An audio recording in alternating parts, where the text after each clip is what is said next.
चलिए दोस्तों, नमस्ते। मैं छोटा खान सर टपर्स क्लासेज के डिजिटल पैनल पे आप लोग को स्वागत है एवं अभिनंदन है।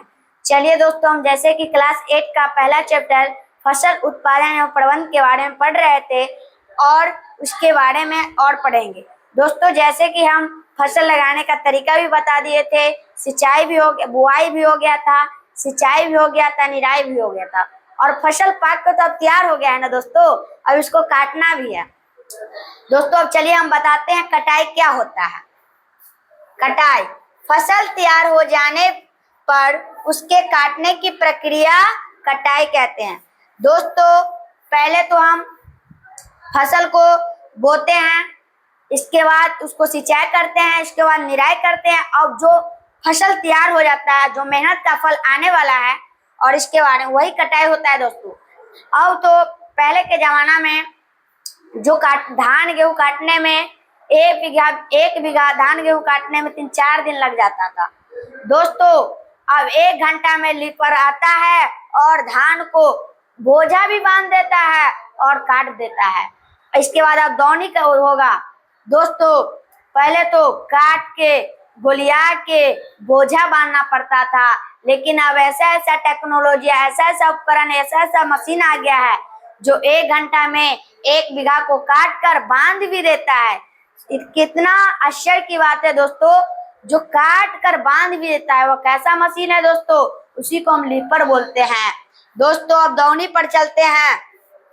काटने के बाद तो अब दौनी होगा तब ना फसल अलग होगा। दोस्तों, अनाज को दाने को उनके पौधे से अलग करने की प्रक्रिया को दौनी या थ्रेसिंग कहते हैं। दोस्तों, दौनी थ्रेसिंग दोनों एक ही है। दोस्तों, हम तो पहले काट लिए, इसके बाद अब दौनी करेंगे, थ्रेसिंग करेंगे। दोस्तों, अनाज के दाने को उनके पौधे से पहले अलग कर दिया, उसे को हम कटाई कहते हैं। इसके बाद उसका जब प्रक्रिया जारी रहता है, उसी को हम दोस्तों क्या बोलते हैं? दौनी बोलते हैं। दोस्तों, अब तो थ्रेसर से दौनी होता था। पहले पक्का रख देता था और उस पर इतना कस के बजारता था कि धान अलग हो जाता था। दोस्तों, और कुछ जो उसके पनखी होता है वह भी उसमें आ जाता था। इसके बाद हवा में उड़ाता था, ऐसे उछालता था, हवा जिस दिशा में चलता है उसी दिशा में हाथ रखकर सीधे फटक देता था। अब तो क्या करना, न एगो मिट्टी रहता है उसमें, न एगो गुलटी जैसा रहता है। दोस्तों, अब तो पूरा फ्रेश उसी में निकल जाता है धान। दोस्तों, उसी को दौनी बोलते थे। पहले इतना मेहनत लगता था, इतना कस के बजारता था और धान में जोड़े और भी उसके जड़ चल जाता था। दोस्तों, कितना मेहनत लगता था, आप लोग ही सोचिए, कितनी आश्चर्य की बात है। इतनी मेहनत करने के बाद भी किसान इतना फल पाता था। लेकिन दोस्तों, अब जो उपकरण टेक्नोलॉजी आ गया है, जो एक ऐसा बुद्धिमान, ऐसा वैज्ञानिक लोग आ गया है, मशीन का आविष्कार किया है और आगे जाने वाले दुनिया में और कितने मशीन का आविष्कार होगा। दोस्तों, आप ही जैसे आदमी ही तो कोई वैज्ञानिक होगा, कोई वैज्ञानिक होगा तब ना हम लोग चलते हैं। रास्ता कौन बनाया? कोई वैज्ञानिक ही सोचा होगा कि कोई अति पक्का के रास्ता बनाएंगे तो ठीक होगा। तो दोस्तों, ये जो आप डिजिटल पैनल देख रहे हैं वह कोई वैज्ञानिक ना बनाया होगा, कोई आदमी ना बनाया होगा। दोस्तों, हम लोग जैसे ही कोई आदमी बनाया होगा। सोचिए कितनी आश्चर्य की बात है। दोस्तों, मशीन को बना दिया। दोस्तों, इस पर जितने टिपिएगा दोस्तों इतना कलर का पेन आ जाता है। दोस्तों, आप लोग कभी सोचे हैं कि कैसा वैज्ञानिक और कैसा बुद्धिमान आदमी पृथ्वी पर पैदा लिया है। दोस्तों, चलिए दोस्तों, इतने के लिए अब आगे चलते हैं। दोस्तों, दौनी के बाद दोस्तों अब भंडारण। पहले दोस्तों भंडारण का आप नोट कर लीजिए, भंडारण क्या होता है, इसके बाद आके समझाते हैं। दोस्तों, कटाई, भंडारण, दौनी हो गया। दोस्तों, अब उसको भंडारण करना है ना, भोजन के रूप में बनाना है ना। दोस्तों, कटाई के उपरांत अनाजों या अन्य भोजन उत्पादों का भविष्य में उपभोग के लिए संचित करने की विधि को क्या कहते हैं दोस्तों? भंडारण कहते हैं। दोस्तों, पहले कटाई के उपरांत आ जाते हैं, कटाई उटाई कर लेते हैं। थ्रेसिंग भी हो जाता है। अब मिल में जाएंगे क्या करने, कुटाने। किसको कुटाने, तो धान को ना कुटाने जाएंगे, तब ना चावल आएगा। और तब ना जो वो अति रहता है, अति रहता है, जो भूसा चोकर के रूप में बना आधा छटा जाता है, गुंडा होता है दोस्तों, तब ना माल को खिलाएंगे। दोस्तों देखिए, यही फसल है। फसल को जो आप थ्रेसिंग करते हैं, तब धान में तो पोरा अलग हो जाता है, और गेहूं में क्या अलग हो जाता है, तो भूसा अलग हो जाता है। जो पोरा के भी कुटी कटाता है दोस्तों, उसका भी मशीन है। आप लोग सोचे हैं? नहीं दोस्तों, आप लोग नहीं सोचे हैं कि उसका भी मशीन है। दोस्तों थ्रेसिंग का भी मशीन है, कुटाई करने का भी मशीन है, काटने का भी मशीन है, और मिल में कुटाने का भी मशीन है। दोस्तों कितनी गौर की बात है, हर चीज करने का उपकरण आ गया है, हर चीज करने का मशीन आ गया है। दोस्तों पहले धान को लेंगे और धान को लेके जाएंगे कुटाने। तो दोस्तों कटाई के उपरांत अनाजों या अन्य भोजन उत्पादों का भविष्य में, जो हमारे भविष्य में उसका उपभोग होता है, उसका कोई उपयोग होता है, उसको संचित करने की विधि को दोस्तों क्या बोलते हैं, भंडारण कहते हैं। चलिए दोस्तों अपने भाषा में भंडारण समझेंगे। जो कुटा के लाते हैं और कोठी में जो रख लेते हैं, वही तो भंडारण हुआ दोस्तों। पहले तो माटी का कोठी था, इसके बाद बांस का कोठी आ गया, अब तो टीना का कोठी आ गया दोस्तों। अब टीना का कोठी में रखता है, जो धान के जो उपजा के रखते, जो जमा करते, जो उसको संचित करते हैं दोस्तों, वही भंडारण होता है। जो उपजा के लाते अपने भविष्य के लिए, जो 1 महीना के बाद खत्म हो गया बोरा में से, तो कोठी से भभका लिए, पहले सुखा लेता है दोस्तों, प्रकाश में सुखा लेता है। जब धूप अधिक मात्रा में होता है, तब देखिएगा दोस्तों, आप लोग को गांव घर में आपको लोग को देखने को मिलेगा कि अगर पल्ली बिछा देगा और उस पर कोठी में से निकाल कर छींट देगा, जो उसमें कार्बोहाइड्रेट आ जाए, और इसके बाद खाते हैं दोस्तों।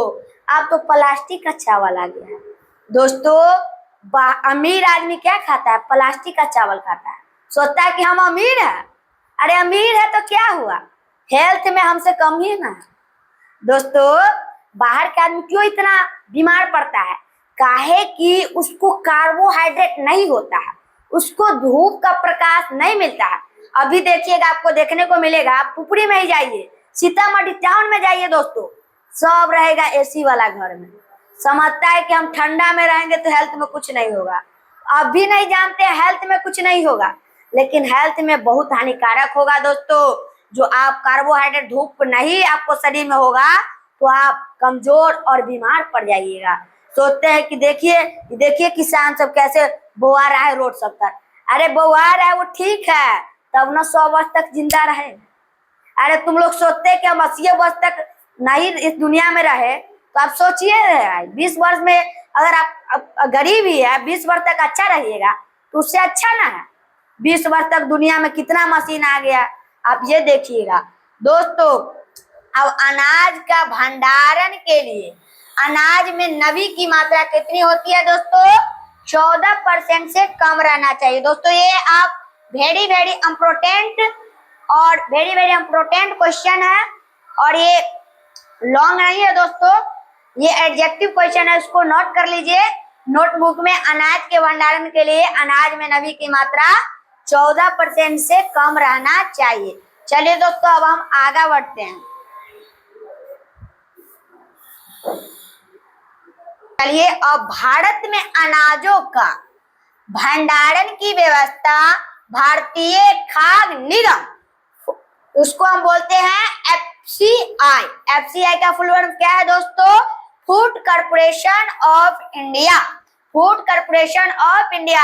ये वेरी वेरी इम्पोर्टेंट एवं ये ऑब्जेक्टिव क्वेश्चन है, लिख लीजिएगा कि भारत में अनाजों की भंडारण की व्यवस्था कौन सी संस्था के द्वारा हुआ है। तो कौन सा संस्था है दोस्तों, भारतीय खाद्य निगम। उसको अंग्रेजी में क्या बोलते हैं, फूड कॉर्पोरेशन ऑफ इंडिया। उसका शॉर्ट नाम है एफसीआई। दोस्तों जो भारत में अनाजों की भंडारण है दोस्तों, हम सब जो 1-2 कुंटल 4 कुंटल चाहे 5 कुंटल उपजा देते तो कोठी में रख लेते हैं, दूसरा को नहीं देते हैं, अपना लिए रखते हैं, अपना भविष्य के लिए सोचते हैं। लेकिन दोस्तों हम तो रख लिए, लेकिन अमीर आदमी तो नहीं ना उपजाता है, गृहस्थी आदमी ना उपजाएगा दोस्तों। अमीर आदमी जो ऑफिस में बैठता है वह धान गेहूं उपजाने जाएगा, खेत में तो जाइबो नहीं करेगा दोस्तों। और आप बोल रहे हैं कि धान गेहूं उपजाएगा दोस्तों। जो भारत सरकार की एक संस्था है कि हम भारतीय लोग को अगर एक साल बाढ़ आ गया, धान नहीं हुआ, गेहूं नहीं हुआ, तो ऐसा संस्था का स्थापना किया कि हम भारतीय लोग भूखे नहीं मरेंगे, कि अगर हम भारतीय लोग मर जाएंगे तो चीन का जनसंख्या ज्यादा हो जाएगा, हम भारतीय लोग का क्या ताकत रहेगा। लेकिन दोस्तों भारत सरकार ने एक संस्था सोचा कि ऐसा संस्था खोले कि हम भारतीय लोग नहीं मरेंगे, 2 साल बाढ़ आ जाएगा तो यो नहीं मरेंगे। दोस्तों हम लोग तो अपना भविष्य के लिए सोचते हैं कि कोठी में रख लिए 1-2 कुंटल और चलेगा 1 साल, लेकिन दोस्तों भारत सरकार में इतने भारतीय है, कहाँ से अनाज लेके आएगा, कहाँ से गेहूं लाएगा, कहाँ से धान लाएगा दोस्तों। इसी के लिए भारत सरकार ने एक ऐसा भंडारण, एक ऐसा संचित किया, ऐसा रूप जमा किया जिससे भारतीय लोग का कोई भी कष्ट नहीं हो। चलिए दोस्तों अब बड़े पैमाने का मतलब 1-2 बीघा में नहीं दोस्तों, 10-20 बीघा में, 30-40 बीघा में दोस्तों। 10-20 बीघा की बात नहीं है, यहाँ पर बड़े पैमाने, इतना बड़ा पैमाना कि पर अनाजों का भंडारण साइलो भंडार में किया जाता है दोस्तों। ये बड़े पैमाने पर जो अनाजों का भंडारण होता है, जो हम लोग बड़े पैमाने पर जो भारत एक संस्था सोचा है, जो बड़े पैमाने पर अनाजों का भंडारण होता है दोस्तों, उसे कौन सा भंडार बोलते हैं? साइलो भंडार दोस्तों। ये वेरी इम्पोर्टेंट चैप्टर और वेरी इम्पोर्टेंट एडजेक्टिव क्वेश्चन है दोस्तों। आप लिख लीजिए कि बड़े पैमाने पर अनाजों का भंडारण कौन सा भंडार में किया जाता है दोस्तों? साइलो भंडार। कौन सा भंडार दोस्तों? साइलो भंडार। दोस्तों अब चलते हैं फल एवं सब्जी पर। दोस्तों यहाँ पर अनाज की बातें तो हो गई, अनाज में गेहूं मक्का जो भी हो। अब चलते हैं दोस्तों फल एवं सब्जियां का। फल एवं पहले दोस्तों आगे कर लेते हैं।